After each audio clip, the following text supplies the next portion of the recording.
Olá, você que acompanha os canais de Ópera Mundi. Meu nome é Camila Araújo, eu sou repórter aqui da casa e hoje a gente está recebendo a cineasta Isa Albuquerque.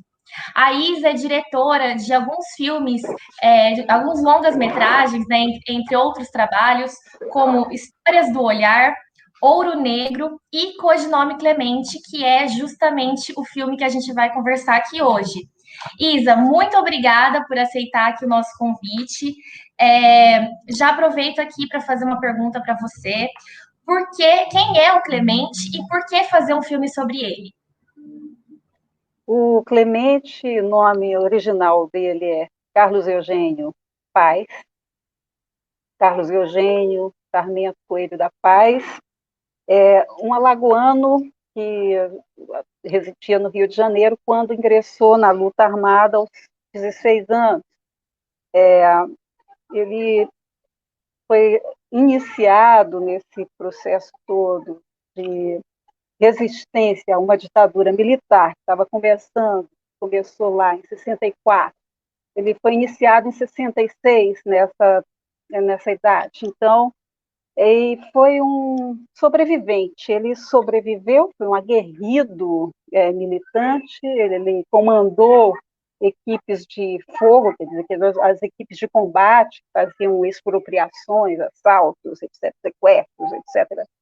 Realmente ações extremistas e que davam suporte a todas as reivindicações que trabalhavam em favor da manutenção da máquina de resistência à ditadura militar. Desculpem, fugiu aqui o vídeo. Não, agora voltou. O certo é que Carlos Eugênio Paes é um emblema da própria geração e dos grupos que resistiram à ditadura militar. E por isso eu julguei, na altura em que o conheci, que ele seria um grande personagem. Além de tudo, ele sabia articular muito bem a própria narrativa, tem um texto extremamente limpo, claro, e de uma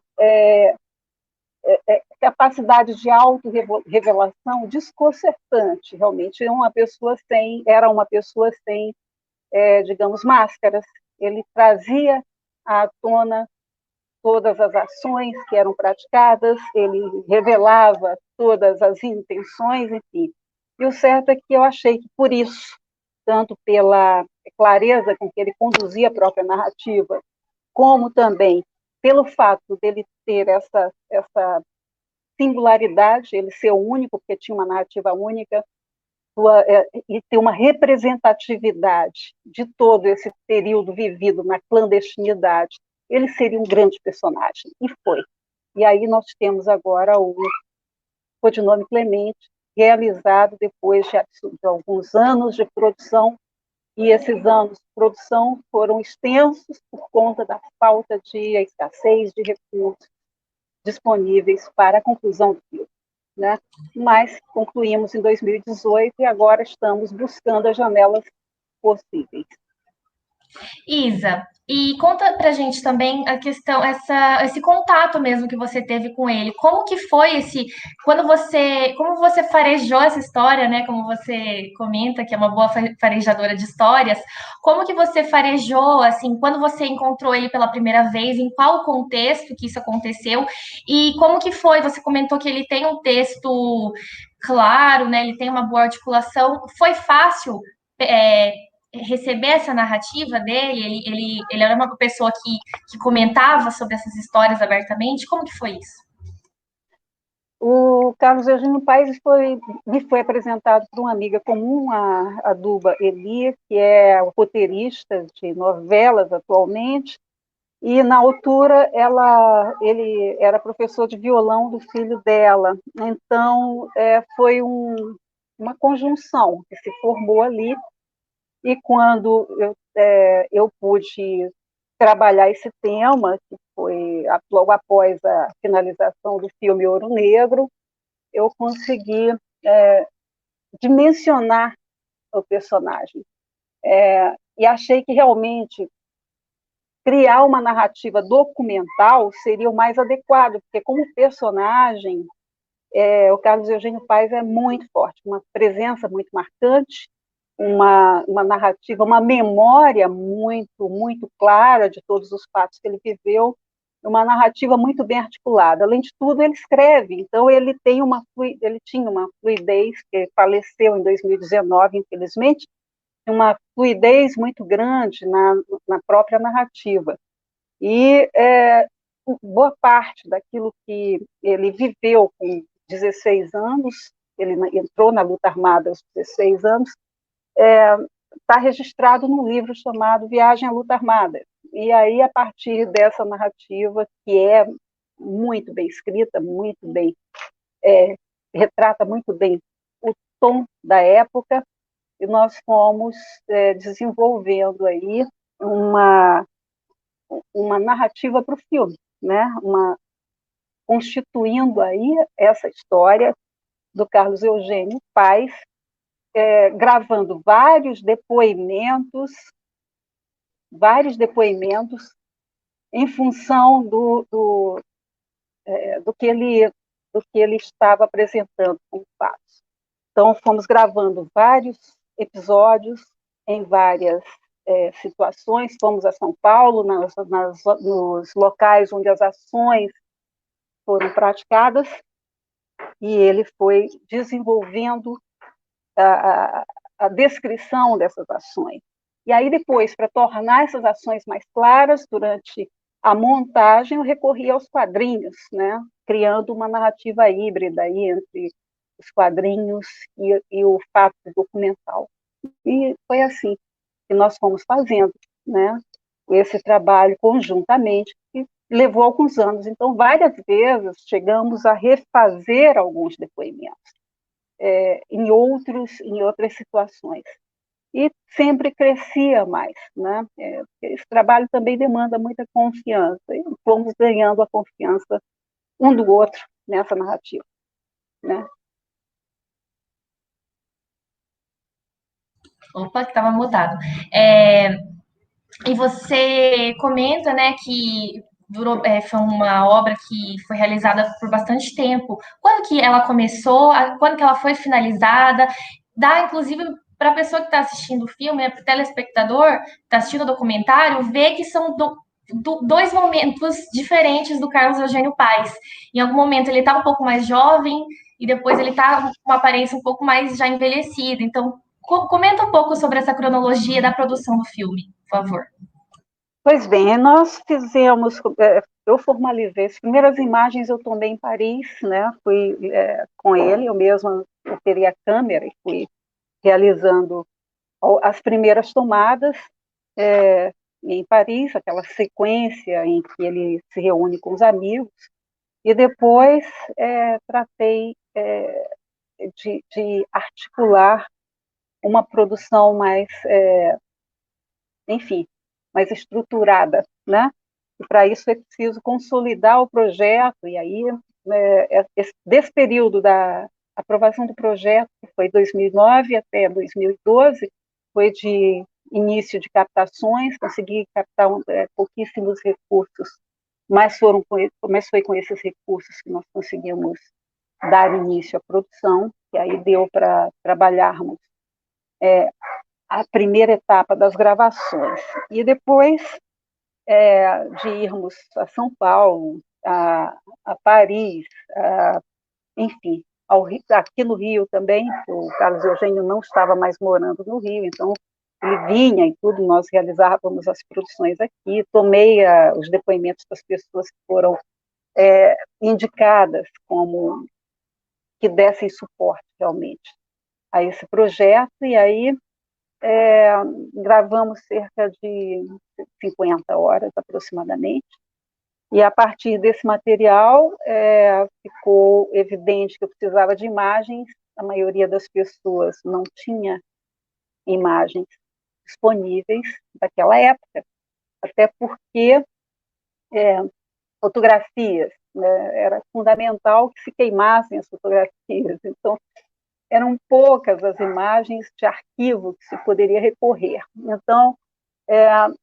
e como eu não queria fazer um documentário de cabeças falantes, eu resolvi trabalhar com a animação como recurso, um recurso textual, né, que desse suporte ao trabalho narrativo dele, né? Mas sempre usando o testemunho dele como espinha dorsal de todo o projeto, de todo o filme. E depois, também, além disso, imagens de arquivo que eu fui buscando em cinematecas do mundo inteiro, né? Então, eram sempre imagens que remetiam àquele período ou àquelas situações. E o certo é que nós fomos, com isso, criando uma estética para o filme e desenvolvendo também um trabalho narrativo mais subjetivo, buscando a subjetividade do próprio personagem. O segundo depoimento realmente master que eu rodei já foi em 2016, num estúdio, com uma câmera Alexa, que eu queria dar um peso, uma estrutura estética de filme verdade já. Então, ele é o depoimento master, e os demais depoimentos foram tomados nos locais em que as pessoas estavam. E assim, fui fazendo essas escolhas para que criasse uma estrutura estética, visual do filme, né? E que remetesse também à estética daquela época, uma estética dos 70, meio psicodélica às vezes, meio pelas cores, trabalhando com cores, com uma paleta de cores daquela época. Eu tive uma grande equipe que me deu esse suporte, foi animadores como Lefebvre, por exemplo, de São Paulo, a, a nossa montadora, Jordana Berg, a diretora de fotografia, Kátia Coelho, uma equipe pequena, né? Produção também muito pequena, muito enxuta e também muito persistente. Fomos trabalhando até o final, ainda estamos agora buscando as janelas de exibição que agora são meio impossíveis por conta da pandemia e também por conta da obstrução que os nossos recursos de lançamento estão sofrendo, juntamente com 800 outros projetos. Estamos lutando para lançar o filme e finalizar o projeto, porque realmente um filme existe principalmente no encontro com o seu público, e é esse encontro que nós estamos buscando agora, né?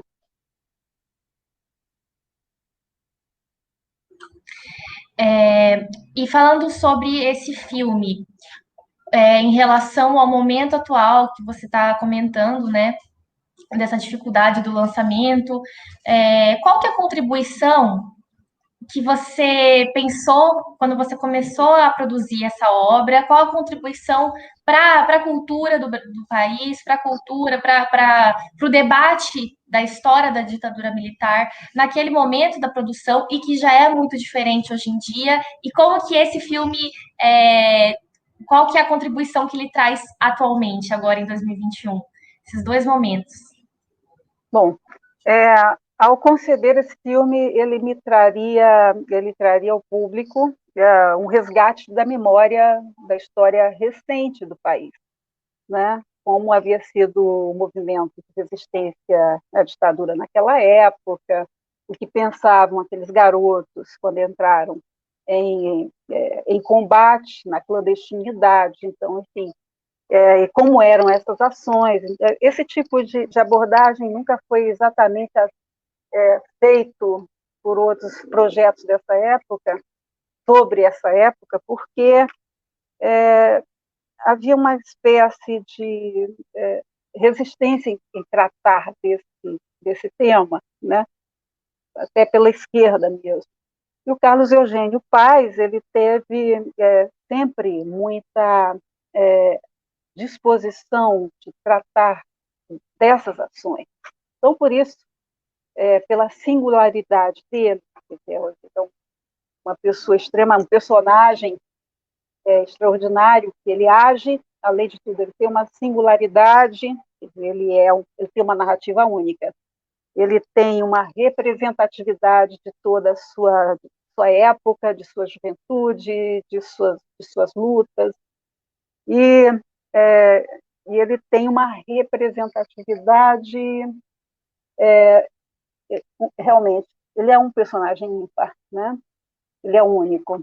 Então, por conta dessa narrativa que não era comum, eu achei que cumpriria o seu papel de resgate desse período, resgate dessa história desse período. Era esse o objetivo.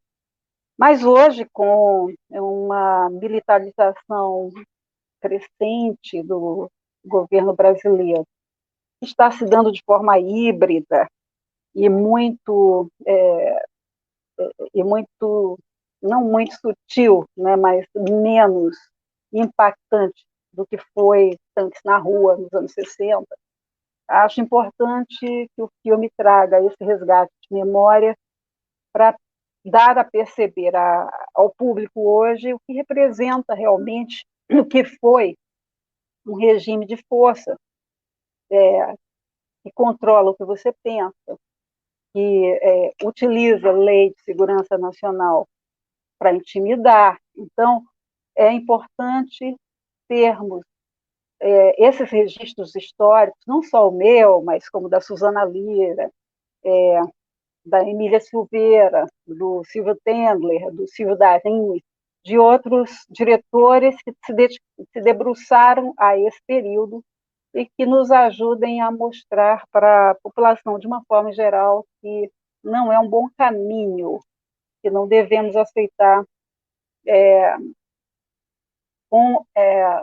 enfim, que grande parte da população hoje queira o retorno do país para uma ditadura militar, que vá para a rua fazer esse tipo de movimento, que haja deputados que se valeram do golpe, do próprio voto, para depois defender o regime militar, né, uma ditadura, e que haja presidentes, enfim, que estejam defendendo torturadores. Eu acho que uma situação tão absurda, realmente, que jamais pensei que eu pudesse ver nesses tempos, em pleno século XXI.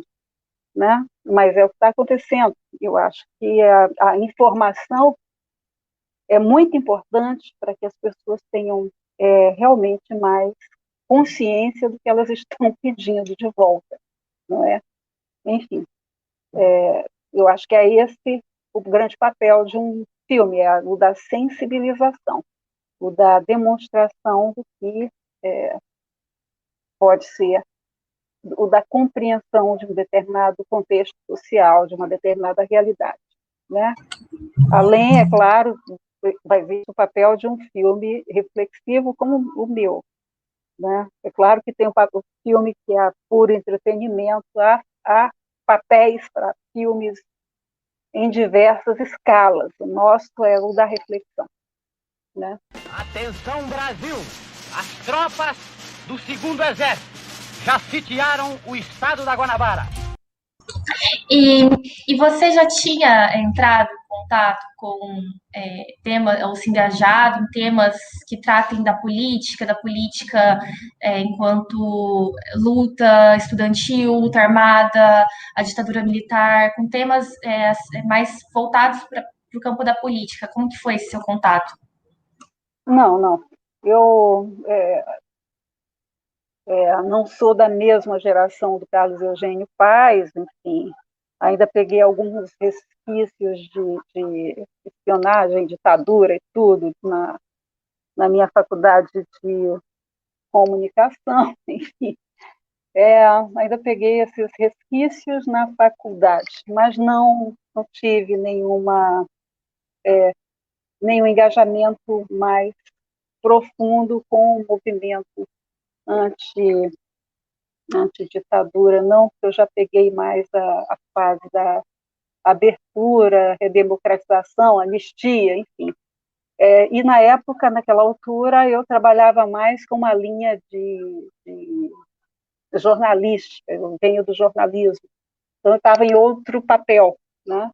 Então, e depois disso, quando eu comecei a fazer cinema em 2000, eu estava querendo fazer ficção Então, não era uma ficção baseada em fatos reais, eu queria ficção. Então, meu primeiro filme foi absolutamente descolado de uma realidade política, era completamente voltado para, chama-se Histórias do Olhar, completamente voltado para sentimentos, histórias que transbordassem sentimentos. E cada filme que se faz leva miseravelmente aí uns 4, 5 anos para ficar pronto dentro do nosso contexto de leis. Então, o segundo filme já foi mais político, é o Ouro Negro, já é um filme sobre espionagem industrial, já é um filme sobre influências externas sobre as reservas naturais no Brasil, enfim, coisas que a gente vê até hoje. Então, é o segundo longa-metragem que tem um contexto realmente mais político, né? Agora, sobre a luta estudantil, não. Até porque o que eu pretendo realmente com fazer uma trilogia. Eu tenho o Ouro Negro, que foi um filme sobre o nascimento da indústria do petróleo no Brasil versus os interesses internacionais. Nós temos mas é uma história de ficção, né? O Codinome Clemente, que é dos anos 60, e eu ainda quero fazer um terceiro, uma trilogia política, né? Mas também estou criando filmes com outro tipo de narrativa. Sempre vai haver algum viés crítico, mesmo nas comédias que eu estou escrevendo e tudo, mas sobre a luta armada, sobre o universo dos anos 60, há outro projeto ainda a ser feito, ainda com base sobre esse universo, mas a minha prioridade agora é concluir esse projeto, proporcionar o encontro do filme com o público, que é para isso que é feito o filme, para informar, entreter e refletir, né? Eu espero que nós consigamos chegar a esse estágio. Retomando um pouquinho, eu também gostaria de saber, né, dado esse contexto cultural um pouco decadente por conta do governo, eu quero te perguntar mais para frente sobre essas produções mesmo para o futuro. Mas retomando um pouquinho na questão da narrativa, nessa narrativa dura, crua que o Carlos Eugênio traz sobre uma realidade, assim, escancara uma realidade que foi a luta armada, contra a ditadura militar, né, nos anos 60 e 70. Como que foi para você ouvir esses relatos? Como, por exemplo, a questão do justiçamento, né, do ex-militante, o Márcio Leite de Toledo, que o Carlos Eugênio conta, né, ao longo do filme. Como que foi para você ouvir esses relatos? Olha, sempre que você levanta uma biografia, ela vem com as controvérsias que o personagem oferece, né? Se eu entro numa realidade, eu tenho que me desarmar e aceitar, absorver a narrativa de quem traz para mim esses relatos, né? Eu procuro, a princípio, como documentarista, não fazer julgamentos, até porque, nesse caso em que houve todas essas ações, esses garotos estavam todos, esses meninos estavam todos sob uma pressão terrível, né? Era uma guerra, e todos os movimentos estavam sendo absolutamente pressionados por uma vigilância constante, por entregas e tudo mais. Não há como julgar os atos extremistas que eles praticaram. Era um mundo dividido, absolutamente dividido entre capitalismo e comunismo, e ali as pessoas que resolveram entrar em ação tinham que escolher um lado e agiram de acordo com essa escolha. Então, como documentarista, o que me interessa nesse momento são as razões, a forma narrativa e procurar ouvir e tentar entender o que houve, né, dentro daquele contexto, dentro daquela situação histórica, né? E com isso que eu penso a respeito de se está certo ou errado, eu acho que ali era o momento que eles viveram. É como julgar depois as ações de alguém numa guerra. Eu tenho que recorrer a um outro tipo de julgamento, mais profissional, mais institucional, que possa criar um tipo de conceito final, né? Eu realmente, ainda bem que eu não nasci nesse período, se eu tivesse, quer dizer, ainda bem que eu não estava atuando nesse período, porque se eu tivesse, certamente estaria no meio deles, né? Mas não é uma decisão fácil, né? Não é uma decisão fácil. Eles foram muito corajosos, né? Enfim, como foi ouvir a questão do justiçamento do Márcio de Toledo, muito duro, é muito duro. Ele próprio, o próprio Carlos Eugênio, os companheiros também, todos eles sofreram muito com esse tipo de decisão, né? E para mim e ele próprio, eu tive que voltar esse tema, esse assunto várias vezes para que ele fizesse a descrição conforme eu precisava para a narrativa do documentário, de uma forma clara, menos,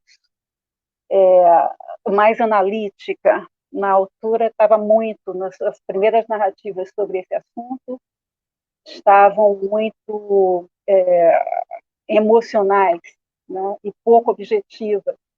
Então, eu fui tratando várias vezes sobre esse assunto, em anos diferentes, que nós gravamos durante alguns anos, até esse depoimento que ele fez já mais idoso no estúdio, em 2016. Então, que eu acho que foi o melhor de todos eles e que foi o escolhido para entrar na montagem final do filme. Eu tive também grandes colaboradores na feitura desse filme, como a Jordana Berg, a montadora, que me ajudou muito com a escolha dessas, com a formatação do filme.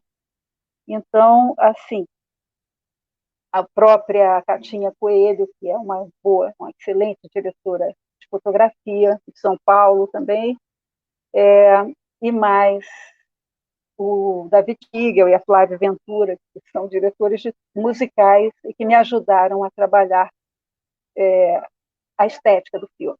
Então, com uma estética anos 60, anos 70, né, eu acho que nós conseguimos um bom resultado. O filme ganhou recentemente um Abracine, que é um prêmio da Associação de Críticos do Brasil, e eu fiquei muito feliz com isso, porque a gente só sabe realmente, pode estar imbuído da qualidade do filme, mas como é que ele vai ser recebido pelo público e pela crítica. Ganhamos um prêmio de público e um prêmio de crítica.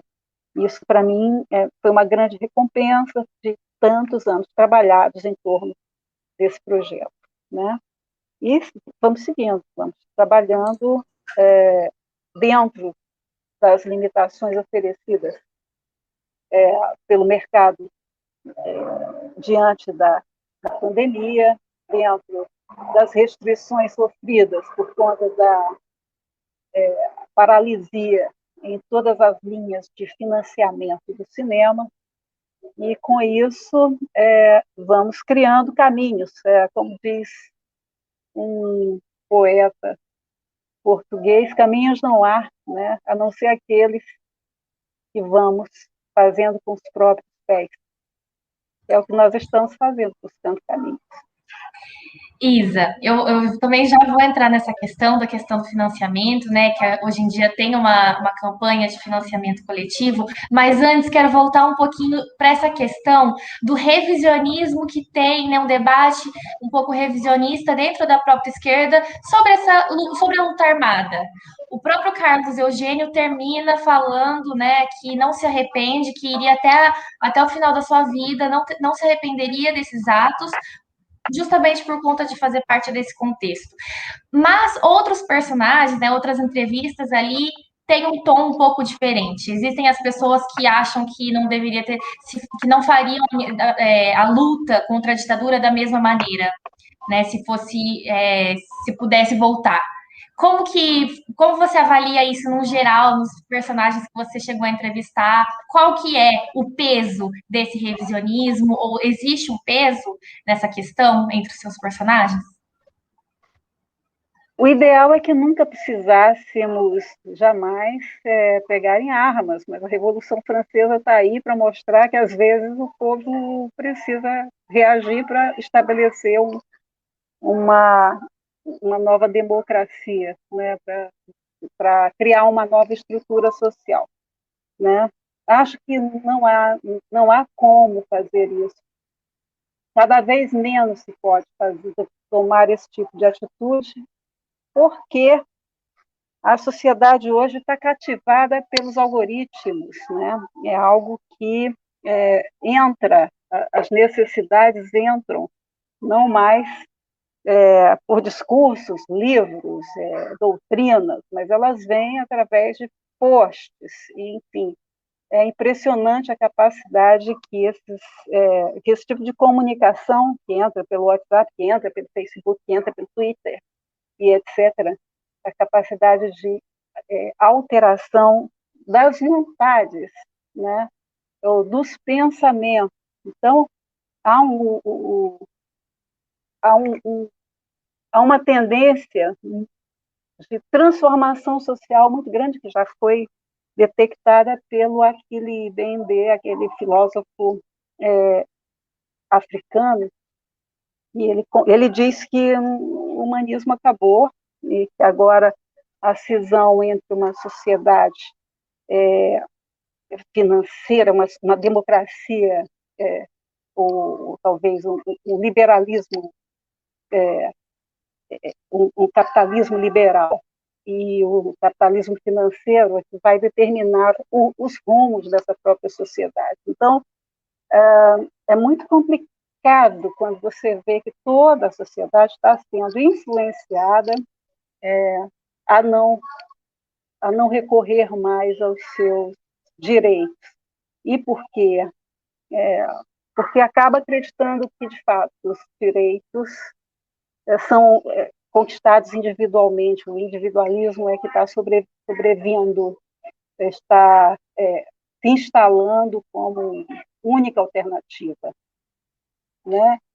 Praticamente. Então, não sei, é difícil pensar em como será essa divergência entre o que nós fomos, como reagimos no século XX. O próprio Carlos Eugênio chegou a me falar quando estava quase um pouco antes de sua morte, há poucos dias de seu falecimento, em 2019, por telefone, ele disse: Isa, não há mais lugar no século XXI para um homem como eu, que era um homem analógico, digamos assim. Então, não que ele pretendesse ainda fazer revoluções, ele já estava muito debilitado, ele não estava mais fazendo nenhum tipo de atividade política, estava cuidando da própria saúde, né? Muito debilitado, fumou muito, né? E o cigarro cobrou a sua parte na vida dele. Agora, como nós podemos pensar em julgar esses atos daquela época, acho que não há possibilidade agora. Acho que eles foram muito corajosos, eles precisavam reagir, eles reagiram, né?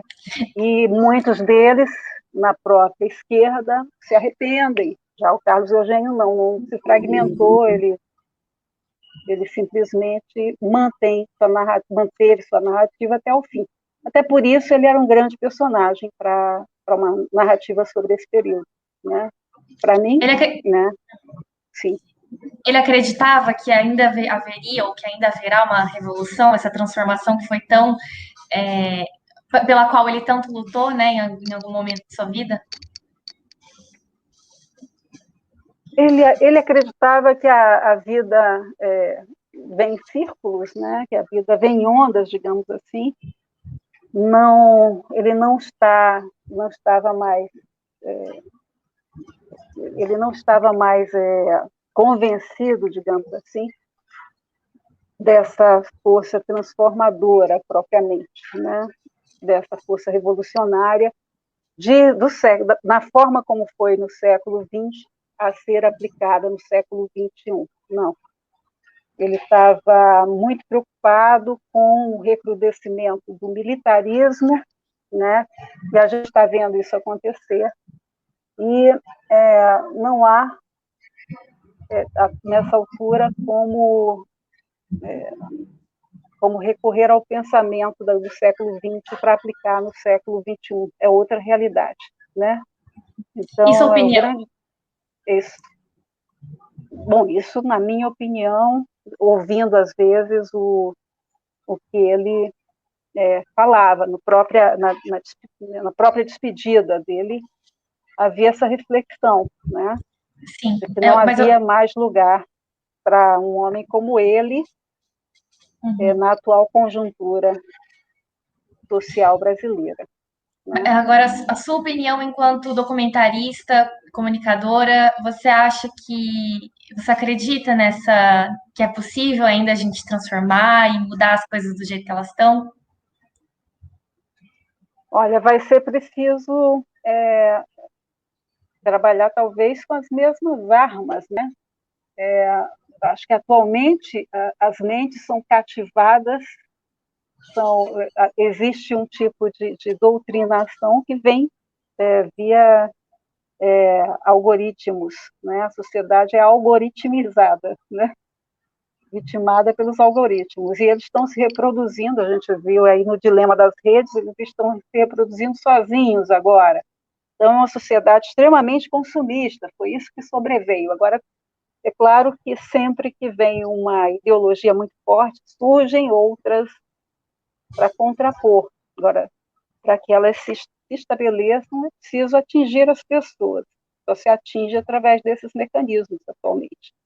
Né? Quais seus planos para o futuro em relação ao cinema? Como que você vê isso? Bom, eu comecei a fazer cinema em 2000, praticamente, aliás, na verdade, em pensar fazer cinema. Eu comecei a pensar fazer cinema quando eu era, antes de me entender como ser nesse planeta. Então, o meu pai teve uma sala de cinema no interior do Maranhão. Eu sou maranhense, radicada no Rio de Janeiro há mais de 25 anos. Ele teve uma sala de cinema quando eu era muito pequena, no interior do Maranhão, e aquilo foi uma semente forte que ficou plantada no meu consciente e no meu inconsciente, e em busca dessa realização eu fui andando. Então, sempre fiz cinema com muita dificuldade, mas fiz. Então, chegar ao Rio de Janeiro aí nos anos 90 e 91 foi encontrar também, eu vinha do jornalismo em São Luís, do Maranhão, me estabeleci no Rio e aqui eu fundei uma empresa de produção. Nesse período aí, a terra estava completamente devastada para o cinema. Nós tínhamos passado pelo governo Collor, né, que havia sustado todas as formas de financiamento, acabado com a Embrafilme, etc. E ali eu comecei a estudar cinema, né? Então não havia perspectiva nenhuma de produção, e eu também não tinha nenhuma tradição dessa atividade. Na família, não sei a experiência do meu pai como exibidor na minha primeira infância, e o desejo, a vontade de realizar. O desejo e a vontade de realizar continuam comigo, né? Então, o que eu aprendi de técnicas de produção, eu vou desenvolvendo como criadora. Eu gosto muito de escrever roteiro. Então, durante essa pandemia, eu acabei de escrever 2 roteiros de ficção, que são comédias, uma comédia, e essas comédias estão em busca de patrocínio agora, nesse momento, né? É bom destacar que não se faz cinema sem dinheiro, é uma atividade industrial que reúne aí, que monta-se em torno de uma ideia que vem desse tipo de concepção. Equipes que chegam a 150, 300 pessoas, então essas pessoas demandam salários, direitos, alimentação, estrutura. É uma fábrica que se cria temporariamente e essa fábrica tem que funcionar com todo rigor, né?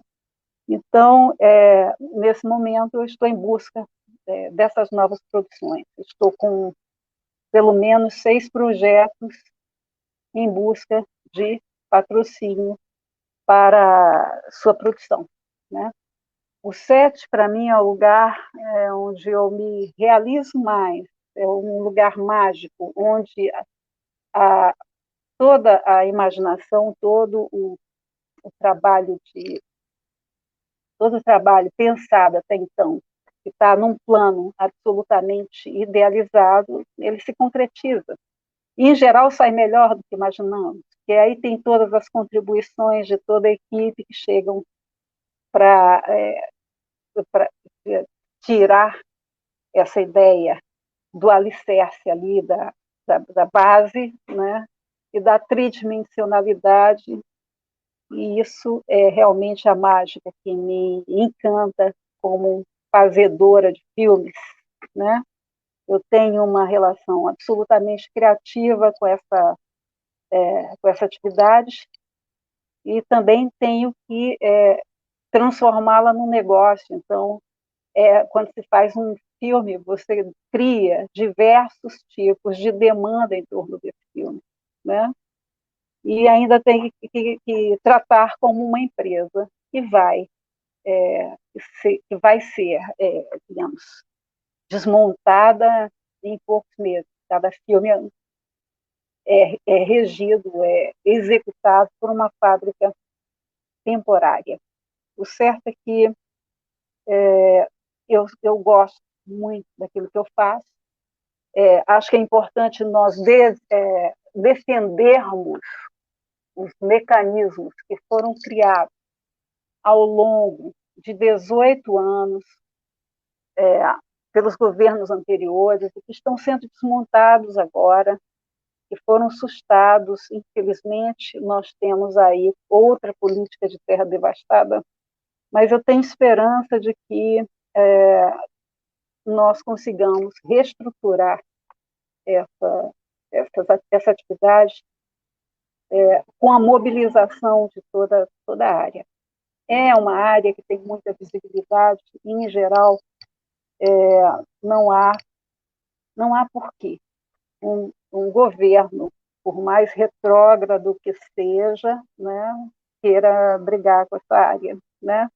Já que também é uma área que rende mais, movimenta mais recursos do que a própria indústria do turismo e que gera 350 mil empregos por ano e que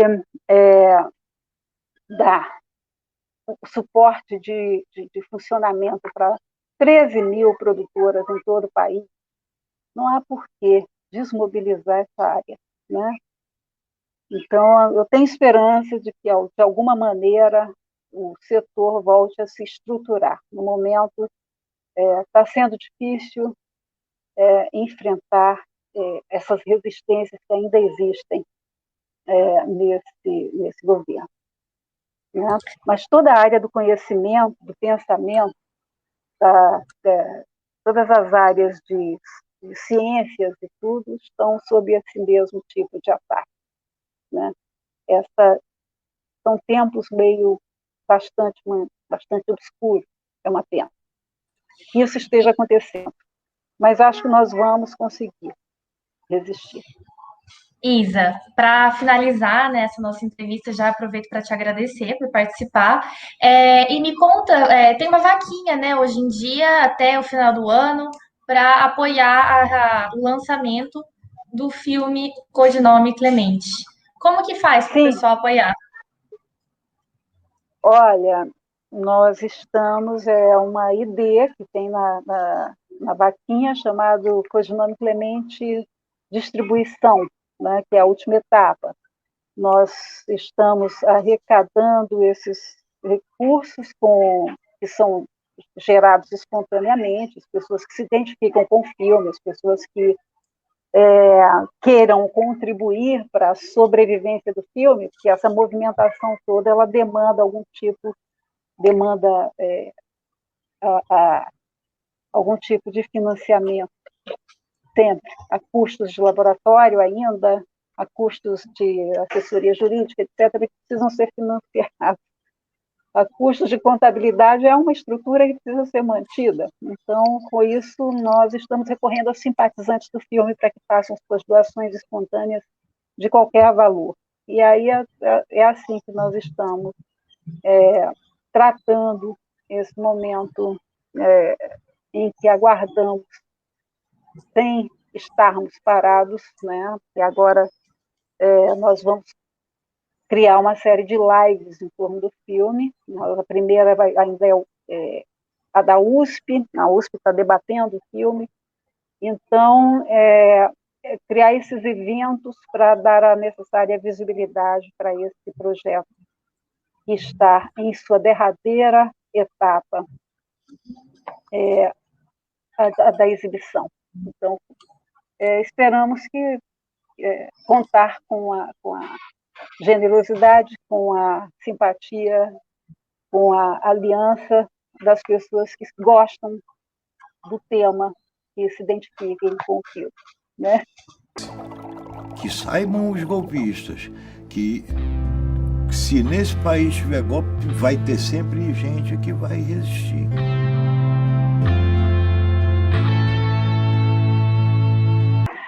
Então, entrem lá no Vaquinha, procurem Codinome Clemente Distribuição. É o que temos lá. A gente vai indicar isso lá na matéria. Obrigada por aceitar nosso convite, pelo seu tempo, sua disposição. Tenho certeza que os espectadores de Ópera Mundi gostaram muito desse debate. Peço para que todo mundo siga os canais de ópera e, se possível, se torne um membro apoiador também. Obrigada, Isa.